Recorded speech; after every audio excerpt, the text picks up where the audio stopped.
klarifikasi. Ini tanggung jawab siapa? Bapak malu nggak sih? Apakah saya dengar permintaan maaf yang benar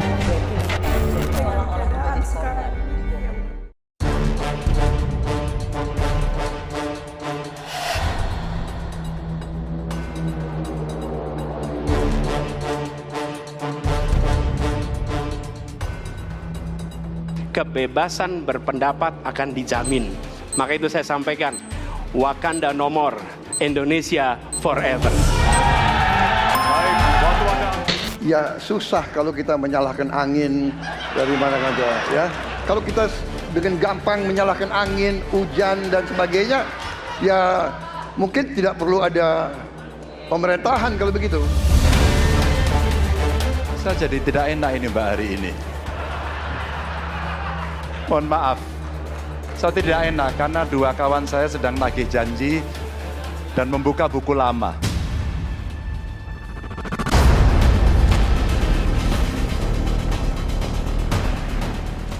Debat Capres pertama ternyata berlangsung sangat cair. Tunggu dulu, aku mau jawab.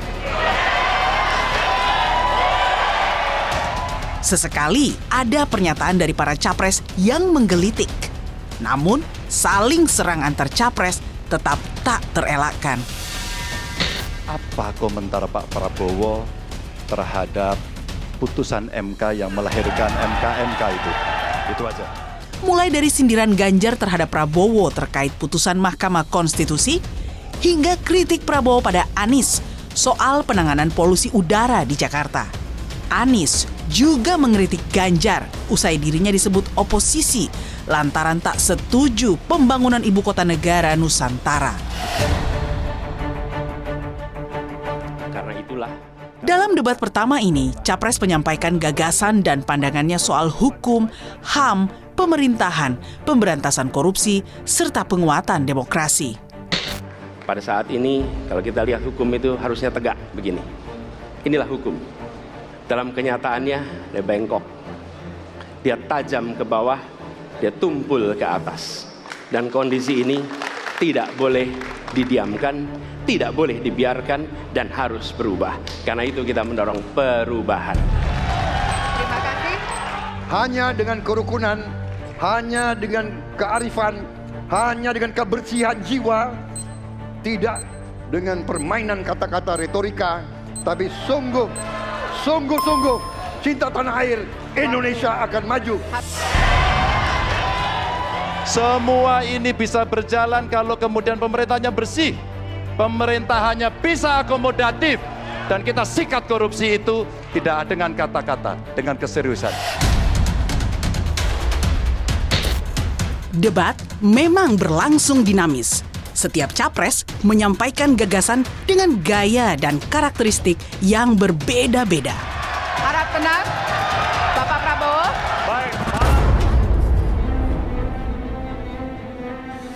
Mas Anies itu betul-betul menjalankan perannya sebagai challenger, sebagai penantang. Sementara Pak Prabowo cenderung defensif.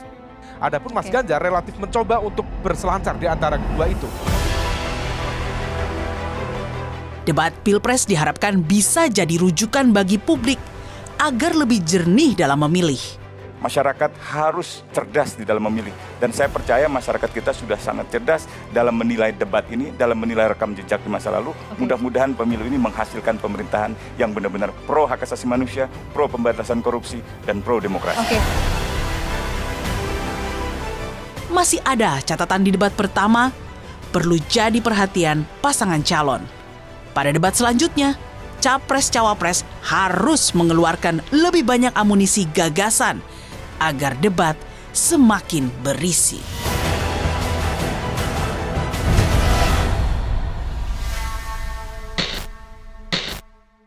Sudah bersama saya tokoh kenamaan di dunia hukum dan ketatanegaraan Indonesia. Ia pernah menjadi Ketua Mahkamah Agung dan juga Ketua Dewan Pers, Profesor Bagir Manan. Terima kasih sudah di Rosi. Apa kabar Pak Bagir? Baik sekali. Sehat. Sehat ya. Senang bisa ketemu Pak Bagir lagi. Ya. Saya yang terima kasih bisa diundang ke sini, apalagi dengan topik atau isu yang begini besar menyangkut kehidupan negara dan bangsa kita, paling tidak untuk 5 tahun yang akan datang. Gitu Iya, Prof. Mudah-mudahan semuanya menjadi lebih baik. Apa sekarang kegiatan Prof Bagir? Kegiatan saya masih beruntung karena oleh teman-teman pers saya masih sering diajak untuk berdiskusi atau untuk ngobrol gitu ya. Selain itu kalau ada ujian di kampus di S3 masih diundang di UI dan di Unpad terutama itu, dan ada pelatihan-pelatihan lain itu saja. Sudah itu saya di rumah ya membuat catatan-catatan saja ya agar tetap bisa berdiskusi dengan teman-teman dengan bahan-bahan yang ada ini. Iya, Prof Bagir ini waktu jadi Ketua Mahkamah Agung sering sekali mendapat, kalau saya bilang, kritikan yang tajam dari pers. Tetapi Prof Bagir ini tidak pernah mempersoalkan. Bahkan Prof Bagir senantiasa menjadi tokoh bagi pers yang sangat mendukung kemerdekaan pers. Untuk itu terima kasih sekali lagi, Prof. Terima kasih sekali gitu ya, dihargai itu ya. Prof Bagir nonton debat pada hari Selasa lalu? Ya, saya tonton tapi ya tidak seluruhnya karena sampai malam juga mereka ya. Ini karena tentang pemerintahan, tentang supremasi hukum, pemberantasan korupsi, penguatan demokrasi. Cocok sekali mendengar pandangan Prof Bagir. Menurut Prof Bagir sendiri gimana? Kesan in general dulu, Prof, tentang debat kemarin. Ya, tema-tema yang mereka pilih sudah bagus gitu ya. Tentu saya belum tahu diskusi selanjutnya. Kita berharap ada tema-tema lain yang berkait dengan tema-tema yang langsung berkait dengan kehidupan masyarakat banyak ya. Baik di bidang sosial, ekonomi, termasuk juga dalam bidang politik yang menyangkut rakyat banyak. Itu justru barangkali makin penting untuk diutarakan atau dibuat rancangan yang baik demi kejayaan bangsa kita di masa yang akan datang. Gitu ya. Prof Bagir, ada kejutan juga tentang pertanyaan, karena saling sanggah atau saling bertanya di debat kemarin itu cukup panjang waktunya. Dan betul saja ternyata soal Mahkamah Konstitusi dan kemudian hasil dari Majelis Kehormatan MK itu tetap menjadi pertanyaan. Saya ingin mengingatkan kita semua seperti apa itu, karena ini sangat relevan ditanyakan pada Prof Bagir yang memiliki disiplin ilmu ketatanegaraan. Kita lihat sama-sama. Ya. Pada tanggal 25 Pak Prabowo mendaftar ke KPU sebagai pasangan calon presiden, calon wakil presiden. Sesudah keputusan MK. Dan kemudian di MK dibentuk MK yang hasilnya mengatakan bahwa terjadi pelanggaran etika berat. Kemudian Bapak punya waktu sampai dengan tanggal 13 November. Sesudah Bapak mendengar bahwa ternyata pencalonan persyaratannya bermasalah secara etika, pertanyaan saya, apa perasaan Bapak ketika mendengar bahwa ada pelanggaran etika di situ? Para pakar hukum yang mendampingi saya menyampaikan bahwa dari segi hukum tidak ada masalah. Masalah yang dianggap pelanggaran etika sudah diambil tindakan dan keputusan ya waktu itu oleh pihak yang diberi wewenang, kemudian sudah ada tindakan, dan tindakan pun itu masih diperdebatkan karena yang bersangkutan masih memproses. Tetapi intinya adalah bahwa keputusan itu final dan tidak dapat dirubah. Ya, saya laksanakan ya. Dan kita ini bukan anak kecil, Mas Anies ya. Anda juga paham ya. Sudahlah ya. Sekarang begini. Intinya rakyat yang putuskan, rakyat yang menilai. Kalau rakyat tidak suka Prabowo dan Gibran, nggak usah pilih kami, saudara-saudara sekalian. Dan Saya tidak takut tidak punya jabatan, Mas Anies. Sorry ya. Sorry ya.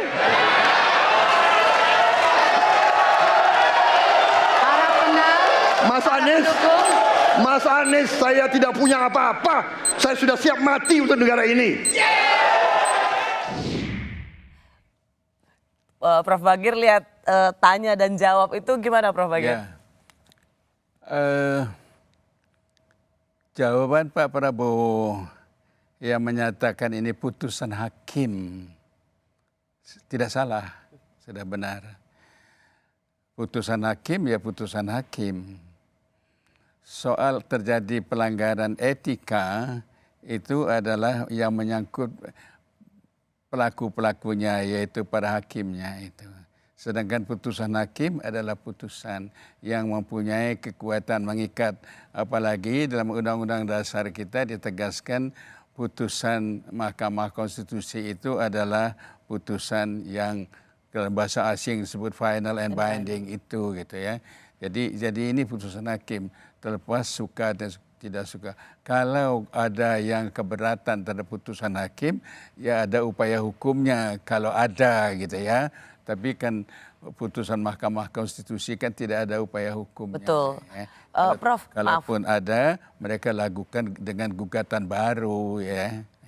Prof, jadi Prof Bagir sendiri melihat dan menilai bahwa apa yang menjadi jawaban Pak Prabowo waktu ditanya soal putusan MK itu ya memang itulah jawaban yang paling benar. Karena itu sudah menjadi putusan MK, final and binding. Kalau Prof Bagir sendiri tetapi melihat apakah soal putusan MK yang kemudian dipersoalkan di MK-MK ini itu akan selalu menjadi pergunjingan atau menjadi ganjalan politik? Ya. Saya akademisi.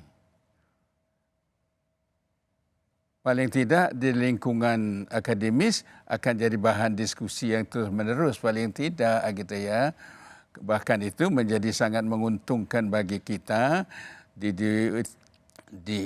lingkungan akademis, bahwa kita punya bahan untuk diskusikan bahwa hal ini pernah terjadi kita ya. Nah, pergunjingan itu kalau di luar kampus, pergunjingan itu kan harus dengan maksud tertentu gitu ya. Untuk apakah mungkin tidak kita meninjaukan kembali putus itu, mungkin tidak itu dibatalkan dan sebagainya. Yang tadi seperti dikatakan Pak Prabowo bahwa itu putusan hakim ya, putusan hakim. Jadi kita tidak ada upaya lagi kecuali ada gugatan baru. Apalagi hakim menurut azasnya dia tidak bisa dengan begitu saja membatalkan putusannya sendiri gitu. Itu ininya. Jadi itu pergunjingan itu sepanjang itu dipikirkan untuk mempunyai satu akibat politik tentu, menurut saya tidak akan efektif lagi gitu. Tidak akan efektif lagi. Jadi satu hal yang menjadi catatan adalah catatan penting yang menjadi pegangan Pak Bagir setuju ya bahwa ini sudah final and binding, sudah putusan tetap mengikat, jadi sebaiknya tidak dipersoalkan lagi. Tetapi bahwa bagi kalangan cendekiawan akademis ini terus didiskusikan supaya untuk pembaruan, supaya ini menjadi satu catatan pelajaran tentang konstitusi, itu adalah sesuatu yang sah saja. Ya, itu bagian dari kegiatan ilmiah gitu ya. Baik, para calon presiden ini ditanyakan juga soal independensi hakim. Nah, seperti apa komentar dari mantan Ketua Mahkamah Agung? Terima kasih, komitmennya Pak Prabowo luar biasa. Tapi dalam konteks kekinian saya terpaksa, ini mohon maaf Pak ini, terpaksa sekali saya harus bertanya. Apa komentar Pak Prabowo terhadap putusan MK yang melahirkan MK-MK itu? Saya kira mengenai Mahkamah Konstitusi, aturannya sudah jelas. Kita juga bukan anak kecil. Rakyat kita juga pandai, rakyat kita lihat, rakyat kita tahu. Mas Ganjar, kita tahulah ya bagaimana prosesnya ya. Yang intervensi siapa? Ya kan? yang intervensi siapa, tapi intinya adalah kita tegakkan konstitusi, kita tegakkan undang-undang, kita perbaiki yang kurang sempurna, dan kita patuh kepada komitmen undang-undang itu sendiri. Jadi saya kira itu. Masih bersama saya Ketua Mahkamah Agung dari tahun 2001 sampai 2008. Ia juga Guru Besar Fakultas Hukum Universitas Padjadjaran, Profesor Bagir Manan. Prof. Bagir tadi sudah mendengar, sebenarnya ini adalah subtema dari independensi hakim. Dan kemudian masuk juga soal hakim di Mahkamah Konstitusi. Apa pandangan Prof. Bagir soal independensi hakim dalam hal ini, misalnya yang difokuskan adalah soal Mahkamah Konstitusi? Dalam sistem ketatanegaraan Indonesia, kebebasan hakim atau independensi hakim tidak hanya merupakan azas, tapi juga merupakan hal yang ditentukan dalam Undang-Undang Dasar. Jadi mempunyai sifat konstitusional itu ya. Bahwa kekuasaan hakim adalah kekuasaan yang merdeka lepas dari pengaruh pemerintah. Itu Undang-Undang Dasar kita. Selain itu, kekuasaan kehakiman yang merdeka itu juga sebagai konsekuensi kita sebagai negara yang berdasarkan demokrasi, negara yang berdasarkan hukum. Jadi itu merupakan konsekuensi yang tidak dapat dielakkan. Sekarang bagaimana perjalanannya ya? Artinya dari segi hukum dan azas itu sudah selesai. Tapi kan akhirnya kenyataanlah yang akan menentukan apakah benar kita independen atau tidak. Gitu. Nah, kalau kita lihat bagaimana mengukurnya bahwa seorang hakim itu independen, tidak diintervensi. Ya, bagaimana mengukur kebebasan hakim? Pengertian kebebasan hakim itu adalah dalam rangka memutus perkara, itu esensinya. Tetapi dia dalam memutus perkara itu juga dapat tidak independen karena pengaruh-pengaruh lain gitu ya. Karena itu ada azas misalnya. Seorang hakim tidak akan memutus suatu perkara kalau dia merasa mempunyai kepentingan atas perkara itu. Seorang hakim tidak dapat memutus perkara itu kalau dia punya kepentingan pada perkara itu. Juga dia tidak boleh memutus suatu perkara kalau dia sudah a priori mempunyai satu sikap terhadap pihak yang berperkara. Jadi hakim itu tidak boleh punya konflik kepentingan pada suatu perkara. Apakah dia punya kepentingan terhadap perkara itu atau dia ingin betul-betul ingin mengalahkan perkara itu. Itu sudah tidak boleh lagi. Apalagi pengaruh dari kekuatan-kekuatan di luar dia gitu ya.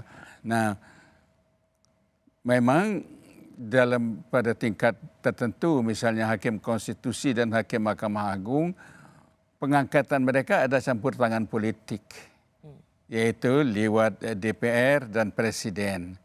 Tapi untuk menjamin itu di berbagai negara ada cara untuk menjamin agar pengaruh pengangkatan itu tidak berlanjut, yaitu jabatan presiden, jabatan hakim seumur hidup atau sampai batas umur tertentu.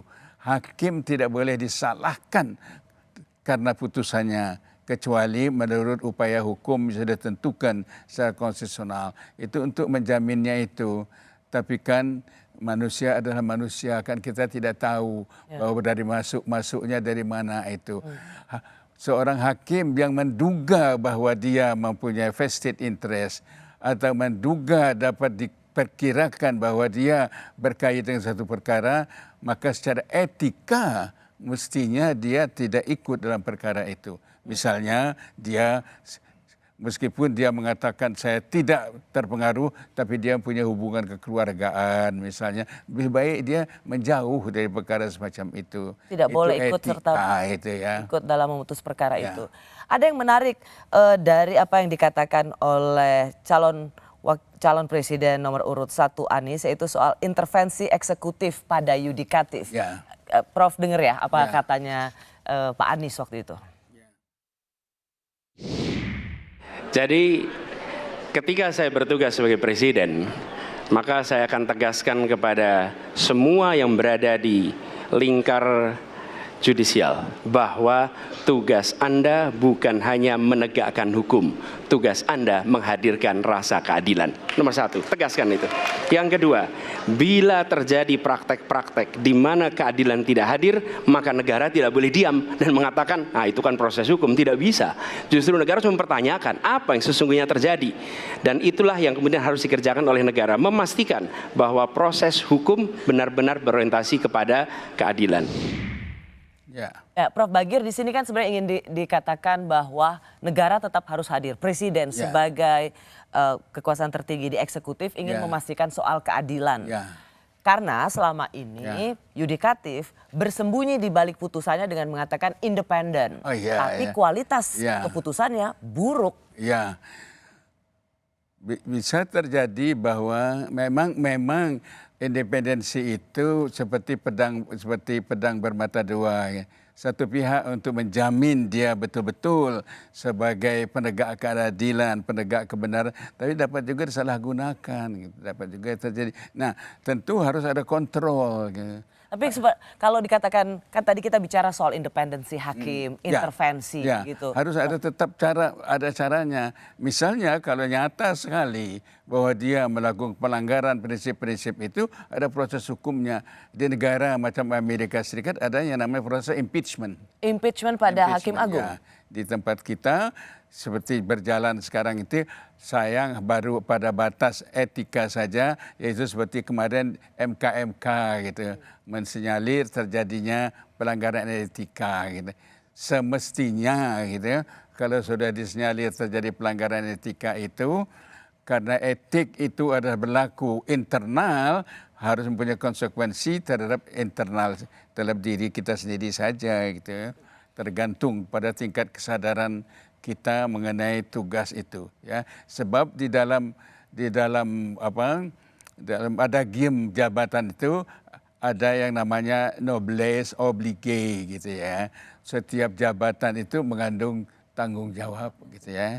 Ya Prof, tapi apakah memang eksekutif atau presiden bisa intervensi kalau ada putusan yang dianggap tidak adil? Saya berpendapat tidak bisa. Nggak bisa? Tidak bisa. Presiden tanpa kecuali melalui prosedur yang sudah ditetapkan oleh Undang-Undang Dasar. Kalau tidak ada, tidak ada. Bukankah kepala negara juga harus memastikan penegakan hukum itu berkeadilan? Nah, bagaimana memastikan bahwa hakim tetap independen dan kemudian dia tidak ada campur tangan atau intervensi, tapi ada keadilan di situ? Ya, maka itu tadi saya katakan harus ada prosedur di luar kekuasaan yang ada itu. Sebab kalau presiden bisa mencampuri itu, berarti presiden mencampuri putusan meskipun putusan itu tidak adil. Sebab putusan hakim adalah putusan seperti tadi dikatakan Pak Prabowo, satu kali itu jadi putusan hakim, itu adalah hukum yang harus ditaati oleh semuanya. Oke, Prof, kalau begitu saya mau masuk, jadi ada dua yang mewarnai soal independensi hakim dari calon presiden nomor urut 2 dan nomor urut 3. Kita sama-sama dengar bagaimana membuat independensi hakim itu. Saya sangat setuju bahwa kehakiman harus independen, kehakiman harus yudikatif, harus independen dan harus kuat dan tidak boleh diintervensi oleh kekuasaan. Manakala saya menerima mandat dari rakyat, saya akan memperbaiki kualitas hidup semua hakim-hakim di Republik Indonesia, semua pekerja di sekitar pengadilan dan semua penegak hukum akan saya perbaiki kualitas hidupnya, gajinya diperbaiki supaya mereka tidak dapat diintervensi, tidak dapat disogok, tidak dapat dikorup. Itu komitmen saya kepada rakyat Indonesia. Terima kasih. Menaikkan gaji hakim dan semua pekerja di lingkungan peradilan. Ya, tentu sebagai mantan hakim saya senang mendengar pernyataan calon presiden yang ingin meningkatkan kualitas hakim. Tentu senang sekali gitu ya. Tetapi itu tidak merupakan jaminan gitu ya. Sebab yang terjadi sekarang misalnya korupsi, Bu Lucy, orang yang korupsi itu adalah orang-orang yang sebetulnya dari segi kehidupannya tidak membutuhkan apa-apa lagi. Jadi korupsi karena kerakusan. Ya, kemudian yang kedua, mereka tahu bahwa korupsi itu melanggar hukum, tapi mengapa mereka lakukan juga? Artinya ada sesuatu yang lain yang menyebabkan mereka tidak takut melanggar hukum, yaitu antara lain saya katakan etika, lemahnya etika. Jadi kalau meskipun cukup hidup, cukup segala macamnya, kalau prinsip-prinsip etik tidak tegak, maka itu dapat terjadi pelanggaran. Kalau kita lihat misalnya introspeksi untuk Mahkamah Agung, Prof. Ya, Kita tahu ada Hakim Agung yang kemudian jadi tersangka karena kasus korupsi. Ya. Mereka memang kekurangan dari sisi gaji? Ya. Saya tidak lagi berkeyakinan itu karena kekurangan gaji itu. So, kalau kurang tidak kurang 1 miliar pun kita bisa katakan kurang, tapi ada yang 100.000 ya sudah cukup gitu. Itu tergantung kepada integritas, tergantung pada etik. Karena jabatan itu seperti dikatakan oleh Bung Hatta misalnya tanggung jawab ya, tanggung jawab. Prof Bagir sebagai orang yang berkecimpung di lingkungan peradilan dan menginginkan, ini ada harapan kita semua bahwa harus ada kemandirian peradilan, hakim-hakim yang independen dengan kualitas mahkotanya atau kualitas putusan yang memberikan rasa keadilan. Apa sesungguhnya yang menurut Anda harus dijanjikan oleh calon presiden ini untuk memastikan kekuasaan kehakiman yang independen? Ya, yang harus dijanjikan oleh presiden menjamin hakim yang independen itu bahwa pertama dia berpegang teguh pada prinsip tidak akan mencampuri kekuasaan kehakiman. Harus dijamin independensinya. Yang kedua, harus dijamin bahwa hakim itu betul bebas, merdeka, tidak dipengaruhi. Dan tentu saja kita harus bertindak kalau ada hakim yang tidak benar. Yang penting mekanismenya itu, bagaimana mekanismenya. Seperti tadi saya katakan, di Amerika ada model impeachment. Kita harus ada mekanisme itu gitu ya. Nah, itu kalau kita jadi di Indonesia kan dengan lewat sistem peradilan biasa gitu ya. Nah, itu ya sudah kalau itu jadi praktek kita, tapi jadi tidak ada jaminan sebetulnya kalau peradilan biasa itu karena kan menunggu prosedur macam-macam dan sebagainya itu gitu. Oh, jadi usulan Prof Bagir adalah hakim konstitusi, hakim agung yang melanggar etik itu harus bisa langsung di-impeach. Ya, bisa. Karena melanggar etik? Ya, melanggar etika itu. Kalau etika yang sangat dasar. Sebab pengertian etika itu begini. Silakan minum dulu, Prof. Ya, tidak hanya pengertian bahwa biasa, tapi tingkah laku yang luar biasa, tidak normal, itu juga etika itu. Tidak, dia melakukan tugasnya. Ada contoh ini, ada cerita ini. Seorang hakim yang luar biasa ininya gitu ya, sulit sekali pekerjaannya, bisa bergaul dengan pelacur dan sebagainya gitu ya. Nah, akhirnya karena itu dia kena impeachment karena dianggap itu melanggar hal yang sangat basic. Oh, gaya hidup. Tingkah laku hakim, hal seperti itu. Tingkah laku yang tidak keruan seperti itu. Apalagi kalau sudah melanggar hukum ya, korupsi, nerima suap dan sebagainya itu. Prof, siapa yang bisa melakukan itu? Kalau MK kan akan ditentukan oleh Ketua Mahkamah Konstitusinya sendiri. Kalau MA, apa usulan Prof? Ya, kita punya lembaga ya. Di Amerika misalnya impeachment dilakukan oleh Senat Amerika gitu ya. Kita mempunyai lembaga yang namanya misalnya DPD misalnya itu.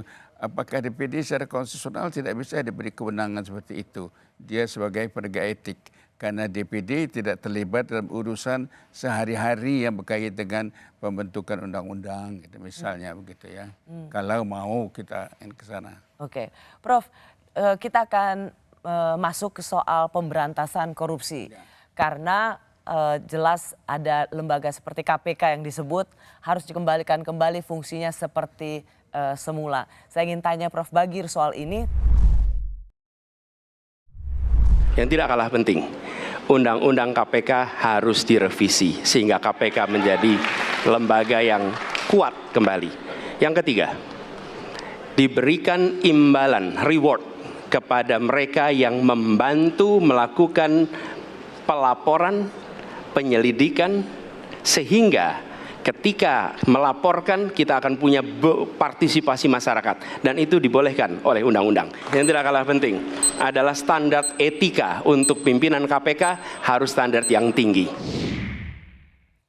Masih bersama saya ilmuwan dan penegak hukum yang pernah menjadi saksi ahli dalam sidang uji formil revisi Undang-Undang KPK di Mahkamah Konstitusi tahun 2020, Profesor Bagirmanan. Prof, dari Capres Anies Baswedan mengatakan merevisi Undang-Undang KPK dan mengembalikan KPK seperti dahulu yang sangat kuat gitu. Seberapa mudah Presiden bisa melakukan itu lagi? Ya, KPK adalah penuntut umum, public prosecutor khusus untuk soal korupsi. Dan penyelenggara negara. Sama saja sebetulnya kedudukannya dengan Jaksa Agung ya, sebagai penuntut umum itu, sebagai penyidik dan penyelidik perkara pidana ini. Nah, di mana saja secara organ, segi kelembagaannya mereka ada di dalam naungan kekuasaan eksekutif. Tetapi pada saat mereka mulai menjalankan tugas pro justisia, yaitu tugas melakukan penyidikan mereka independen. Tidak boleh dicampuri lagi oleh siapapun juga. Mereka independen. Kalau begitu maaf Prof, Capres ini kan mengatakan soal KPK. Mengapa KPK secara faktual itu berbeda sekali antara waktu sebelum direvisi dan setelah direvisi. Jadi di mana sesungguhnya titik lemah dari revisi itu? Ya. Ini juga hal yang harus kita akui, budaya politik kita gitu ya. Menurut saya gitu. Mestinya ada komitmen bahwa seorang anggota KPK itu adalah mesti independen gitu. Karena itu tidak boleh ada unsur-unsur pertimbangan politik, unsur-unsur pertimbangan lain dalam rangka memilih siapa yang mestinya menjadi anggota KPK itu. Pimpinan KPK ya maksudnya. Pimpinan KPK ya. Tidak boleh ada bahasa orang kita atau bukan orang kita, tidak boleh. Gitu ya. Dia adalah satu lembaga yang independen. Gitu ya. Waktu Undang-Undang KPK masih yang dulu, itu kan juga pimpinan KPK dari DPR. Sekarang juga dari DPR. Tampaknya yang dirasakan perbedaannya adalah karena pimpinan KPK itu kemudian di bawah eksekutif dan kemudian tidak sekuat dulu. Apakah Prof membenarkan ini atau mengkoreksi persepsi? Ya. Tapi begini Bu Lucy, menguatnya suatu lembaga tidak selalu karena dijamin oleh undang-undang. Tidak selalu dijamin oleh satu ketentuan. Tapi bisa dijamin oleh penghuni-penghuninya. Penghuni-penghuninya yang mempunyai integritas tinggi, yang mempunyai satu kewibawaan tinggi. Mereka dapat menjadi penegak-penegak independensi yang terjamin itu. Kalau gitu Prof Bagir setuju mana? Merevisi kembali Undang-Undang KPK atau yang ini tidak apa-apa? Seberapa penting menurut Prof Bagir ada revisi Undang-Undang KPK? Saya termasuk orang yang tidak begitu suka itu main revisi sebentar diubah. Macam sekarang Undang-Undang MK, ini sudah mau yang kelima ini Undang-Undang MK itu sejak yang pertama kali gitu. Sebab itu bisa mempengaruhi satu tidak lahirnya satu tradisi bagaimana lembaga itu berjalan sebagaimana mestinya. Karena orang tidak ada kepastian hal itu. Nah, soalnya bukan undang-undang yang akan lebih menentukan, tapi bagaimana kita mengelola, bagaimana kita menjalankan, bagaimana integritas dari mereka yang ada di dalamnya itu gitu ya. Jadi bukan soal undang-undang ya Prof? Bukan soal undang-undang bagi saya gitu ya. Kalau begitu Prof, coba kita dengarkan juga dari Capres Prabowo soal pemberantasan korupsi, dan saya mau mendengar bagaimana tanggapan Prof Bagirmanan. Ini dia. Korupsi adalah pengkhianatan terhadap bangsa. Korupsi harus diberantas sampai ke akar-akarnya. Kita harus perkuat KPK kita harus perkuat juga kepolisian, kita harus perkuat juga kejaksaan, kita harus perkuat ombudsman, semua badan-badan yang bisa membantu untuk mitigasi korupsi harus kita perkuat. BPK, BPKP, inspektorat di tiap kementerian ini harus diperkuat. Jadi saya sependapat korupsi harus diberantas sampai seakar-akarnya. Ada yang Prof mau tanggapi? Ya, saya sudah pada tahun 22 pernah menulis dengan judul apakah korupsi bisa diberantas. Ya. Saya berpendapat bahwa korupsi bukan lagi sekedar persoalan hukum. Seperti tadi saya katakan, mereka tahu bahwa perbuatan melanggar hukum mereka lakukan juga gitu ya. Dan begitu meluasnya sehingga persoalan-persoalannya itu menjadi ada bahasa bahwa korupsi di Indonesia paling luas di dunia, paling banyak dunia dan sebagainya itu. Saya berpendapat bahwa persoalan-persoalan di luar hukum, baik itu di lingkungan pemerintah, luar pemerintahan. Saya dalam tulisan saya katakan unsur sistem birokrasi kita juga menyebabkan birokrasi yang berbelit-belit dan sebagainya, karena orang berurusan jadi susah, maka orang akan mencari jalan yang mudah. Unsur tatanan politik yang juga bermacam-macam, ini juga perlu mendapat pemikiran kita. Tatanan politik, apakah di bagian mana tatanan politik itu yang dapat mendorong terhindarnya korupsi gitu ya. Ini juga banyak banyak menjadi bahan kajian bahwa di politik itu sungguh-sungguh membutuhkan biaya yang mahal dan itu sangat-sangat dan terbukti membuka peluang untuk korupsi. Prof, yang menarik juga dari Capres 03 itu juga membuat diferensiasi dalam hal pemberantasan korupsi, yaitu memiskinkan koruptor, perampasan aset dan memenjarakannya di Nusa Kambangan. Seberapa mungkin perampasan aset ini juga menjadi efek jerah? Ya, pada dasarnya itu kan dalam upaya pemberatan. Kalau dalam pengajaran kriminologi itu sebagai satu bentuk lebih meningkatkan rasa takut orang untuk melanggar gitu ya. Karena ada begini, orang koruptor itu tidak takut dipidana, tidak takut dipenjara, karena nanti dia bisa punya. Nanti tinggal bisa diatur kalau ada kenal orang dalam. Ya itu betul. Artinya kita perlu ada satu alat hukum lain untuk lebih mengefektifkan pemberantasan korupsi, meningkat rasa takut, termasuk tadi perampasan aset. Ya. Seberapa urgent menurut Prof Bagir ini perampasan aset ini sesuatu yang prioritas untuk pemberantasan korupsi? Saya lanjut sedikit. Atau bahasa proses perampasan aset itu berkaitan dengan proses pemiskinan gitu ya, dikatakan gitu. Nah, kita perlu agak berhati-hati kalau sudah sampai proses pemiskinan, karena dia mempunyai akibat terhadap anaknya atau segala macamnya, dan ada aset-aset yang tidak ada kaitan dengan korupsi. Pada dasarnya semua aset yang dapat diperkirakan didapatnya dari korupsi itu negara boleh ambil gitu. Ya.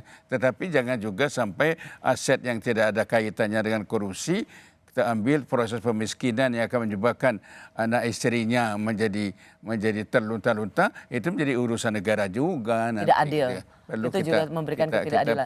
Tapi menurut Prof Bagir setuju ya? Bisa dipakai untuk sebagai salah satu metode gitu. Perampasan aset itu perlu segera diundangkan. Tetapi memang prinsip kehati-hatian harus dilaksanakan. Jangan sampai aset yang tidak ada kaitannya dengan praktek korupsi ikut disita. Ya, perlu diperhatikan, sebab jangan sampai kita ingin menegakkan keadilan dengan cara-cara yang tidak adil gitu. Jangan sampai terjadi seperti itu. Prof, mana yang lebih penting? Menguatkan kembali KPK atau RUU perampasan aset segera diundangkan? Ya, menguatkan kembali KPK bagi saya lebih prioritas. Ya, tapi pengertian menguatkan KPK bukan hanya sekedar prosedur pengangkatannya, bukan hanya sekedar jaminan hidupnya, bukan sekedar hanya bagaimana memperbesar, tapi berbagai macam subsistem yang lain harus memberi dorongan agar mereka lebih kuat. Ya. Kondisi sosial masyarakat yang suka menyuap juga perlu diperhatikan itu ya. Perampasan aset tetapi juga perlu untuk segera diundangkan. Hanya memang Prof mengatakan prioritas pertama adalah kembali menguatkan integritas KPK. Ya. Indeks demokrasi Indonesia yang terus menurun disinyalir karena kebebasan berbicara yang mudah dikriminalisasi hingga minimnya peran oposisi di pemerintahan. Rakyat tidak percaya kepada proses demokrasi yang sekarang terjadi. Itu jauh lebih luas dari sekedar partai politik. Ketika kita bicara demokrasi, minimal ada 3. 1, adanya kebebasan berbicara. Yang kedua, adanya oposisi yang bebas untuk mengkritik pemerintah dan menjadi penyeimbang pemerintah. Yang pertama, tidak ada demokrasi tanpa partai politik. Tidak ada, suka tidak suka, mau tidak mau. Dan fungsi partai politik itu adalah agregasi, sumber rekrutmen kader, pendidikan politik. Maka Mas Anies, soal oposisi tidak oposisi, soal kepentingan saja kok. Kapan kita bertemu, kapan kita tidak bertemu, dan kemudian kita akan bersikap pada posisi masing-masing. Saya berpendapat Mas Anies ini agak berlebihan. Mas Anies mengeluh tentang demokrasi ini dan itu dan ini. Mas Anies dipilih jadi gubernur DKI menghadapi pemerintah yang berkuasa. Saya yang mengusung Bapak. Kalau demokrasi kita tidak berjalan, tidak mungkin Anda jadi gubernur. Kalau Jokowi diktator, Anda tidak mungkin jadi gubernur. Saya waktu itu oposisi, Mas Anies. Anda ke rumah saya, kita oposisi, Anda terpilih. Saya masih bersama mantan Ketua Mahkamah Agung yang juga pernah menjabat sebagai Ketua Dewan Pers, Profesor Bagirmanan. Prof, lihat tadi 3 saut-sautan itu apa pandangan Prof? Ya. Seru ya? Pertama, komentar saya tentang demokrasi mereka sendiri. Pertama, kesan saya para kandidat hanya melihat demokrasi sebagai prosedur, tidak melihat demokrasi substansi demokrasi itu. Ya. Apa yang Prof lihat? Substansi demokrasi itu adalah memuliakan warganya, ya. Bukan hanya prosedur diperlukan pada saat akan pemungutan suara saja, gitu misalnya gitu. Kemudian yang kedua, ketika mereka berbicara tentang perlunya oposisi atau tidak perlunya oposisi, pengertian oposisi itu artinya hak untuk menjemit hak untuk berbeda pendapat. Hak mempunyai bandingan pendapat. Kita manusia tidak selalu benar dalam segala hal, meskipun atas nama mayoritas gitu. Ya. Bisa saja salah mayoritas itu. Sebetulnya adanya oposisi itu justru menguntungkan karena akan ada orang yang dengan cuma-cuma mengingatkan kita bahwa itu jangan terus ke sana dong gitu ya. Yang ketiga, saya ingin komentar saya ada katakan tadi bahwa tidak ada demokrasi tanpa partai politik. Persoalan kita bukan soal ada atau tidaknya partai politik, tapi apakah partai politik selalu banyak? Ya, mari kita cari sistem kepartaian yang memadai untuk menunjang sistem kenegaraan kita yang sudah digadis dalam Undang-Undang 45 itu. Itu komentar saya gitu ya. Ya, Prof, apakah Prof kemudian melihat juga soal kebebasan berekspresi yang sering berujung pada kriminalisasi? Karena Prof juga masih diundang oleh Dewan Pers berdiskusi soal kebebasan berbicara. Apakah memang Prof juga melihat atau Prof punya catatan soal itu? Ya, persoalannya apakah menggunakan hak kebebasan berpendapat tidak berlebihan atau tidak? Terjadi hal-hal yang eksesif gitu ya, sehingga merugikan orang lain. Ya. Tidak boleh merugikan orang lain. Mereka yang merasa dirugikan boleh saja untuk melakukan perlawanan dan hal mungkin. Tetapi ya saya tidak setuju dengan kriminalisasi. Ya, saya setuju dengan kriminalisasi. Sebab kriminalisasi artinya perbuatan kebebasan pendapat itu berhadapan antara pelaku dengan negara. Sedangkan ini antara orang yang merasa dirugikan gitu. Nah, jadi Profesor tidak setuju dengan praktek-praktek kriminalisasi di mana warga negara berpendapat dan kemudian negara atau bagian dari kekuasaan yang menggugatnya. Ya, itu saya tidak setuju.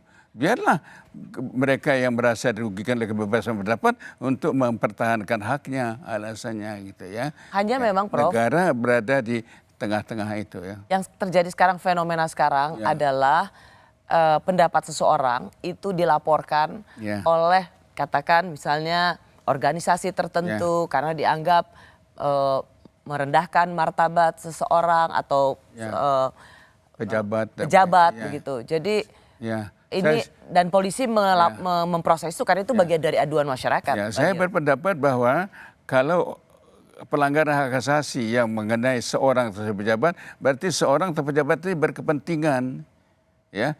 Kalau dia merasa dirugikan, silakan dia melaporkan, dia memperkarakan, dia menuntut ganti rugi. Karena itu menyangkut privacy dia gitu ya. Tidak ada kepentingan orang lain gitu. Sejak kapan orang lain berhak atau mempunyai kewajiban untuk memikul beban orang lain gitu. Itu juga perlu kita pertimbangkan lah. Meskipun atas tuntutan patriotisme atau apapun namanya. Jangan sampai itu merusak prinsip-prinsip dasar kita. Gitu. Jadi Prof sendiri melihat kalau ada aktivis atau ada bagian dari warga negara mengekspresikan pandangannya dan kemudian dilaporkan ke polisi oleh kelompok tertentu, itu tidak lepas pasti dari sebuah kepentingan dengan kekuasaan. Ya, bagi saya bahwa hak untuk berbeda pendapat itu merupakan hal yang esensial dari dalam kehidupan demokrasi ya. Baik. Ya. Prof Bagirmanan, terima kasih sudah mendapat perspektifnya tentang kejutan debat kemarin karena ini terkait dengan yang selama ini Prof jalani. Kita nantikan debat lainnya dan kalau saya sendiri semoga Prof sehat-sehat. Terima kasih. Dan saya berharap untuk tema-tema lain seputar hukum, pemberantasan korupsi, Prof Bagir bisa hadir lagi di Rosi. Ya, mudah-mudahan ya. Terima kasih Prof Bagir. Terima kasih juga bagi Anda yang sudah menyaksikan program Rosi. Kita jumpa lagi Kamis depan. Saya Rosiana Silalahi, tetaplah di Kompas TV, independen terpercaya.